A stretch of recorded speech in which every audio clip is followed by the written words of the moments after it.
Halo semuanya, perkenalkan nama saya Monika Saryanti Sembiring dari kelas AB5C, Prodi Administrasi Bisnis Politeknik Negeri Medan.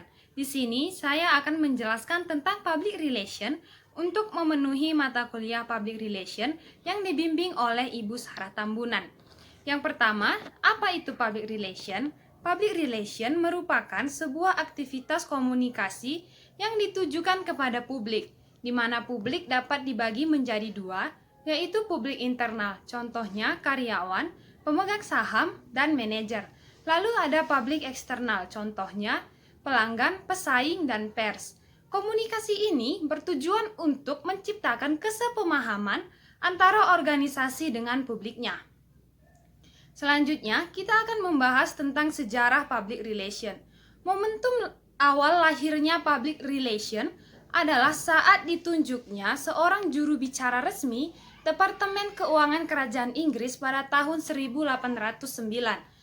Selanjutnya muncullah Ivy Leatherby pada tahun 1906 yang diklaim sebagai tokoh PR pertama di Amerika Serikat, di mana dia berhasil menyelesaikan krisis akibat mogok kerja massal yang dilakukan oleh buruh di industri batubara.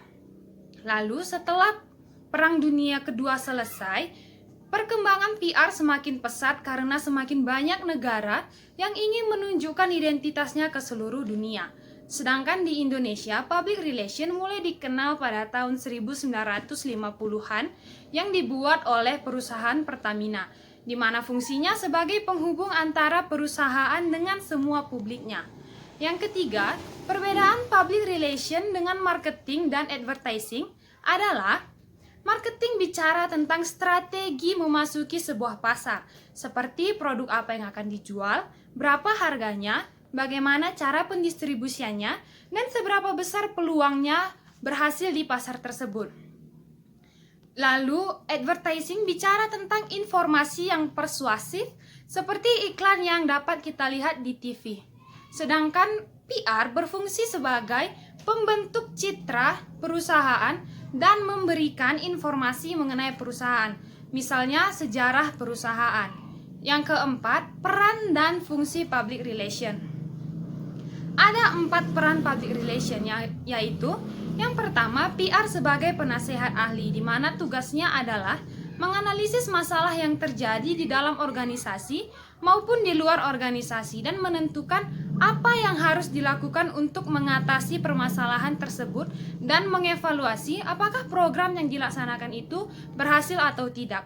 Yang kedua, PR sebagai fasilitator komunikasi, di mana fungsi PR di sini adalah menjembatani komunikasi organisasi dengan publiknya, atau dengan kata lain, PR di sini adalah sebagai penengah. Yang ketiga, PR sebagai fasilitator pemecah masalah. Di sini seorang PR harus bisa berkolaborasi dengan divisi lain untuk memecahkan masalah yang ada di organisasi.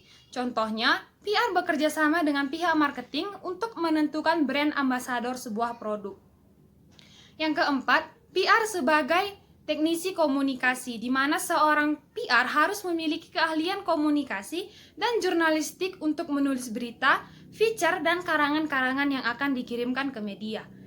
Lalu yang terakhir, apa saja yang harus kita miliki untuk menjadi PR, minimal untuk diri kita sendiri? Yang pertama adalah kemampuan komunikasi yang baik. Kita harus memiliki kemampuan komunikasi yang baik dan dapat menjelaskan segala sesuatu dengan jelas dan lugas, baik itu dalam bentuk lisan maupun tulisan.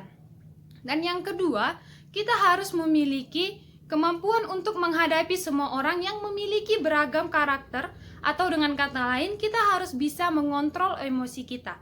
Dengan begitu, saya yakin kita bisa memiliki citra yang bagus di mata publik. Sekian yang dapat saya sampaikan mengenai public relation. Bila ada kesalahan kata, saya mohon maaf sebelumnya. Terima kasih.